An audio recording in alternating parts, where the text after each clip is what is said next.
এই মুদ্রার নাম হলো গ্রাস মুদ্রা।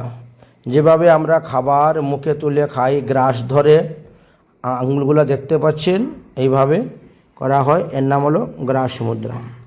ভগবান যখন ভোজন করেন তখন ভগবানকেও গ্রাস মুদ্রা দর্শন করাইতে হয়। এই মুদ্রা শরীর থেকে ক্লান্তি দূর করার, টেনশন দূর করে ইত্যাদিতে সাহায্য করে এবং শরীরকে প্রাণবন্ত করে, শরীর শক্তিশালী করে তোলে এই মুদ্রার দ্বারা। এই জন্য এই মুদ্রা যেমন ভগবানকে ভোগ দেওয়ার পরে দর্শন করাইতে হয়, এতে ভক্ত এবং ভগবান উভয়েরই লাভ হয়ে যাচ্ছে।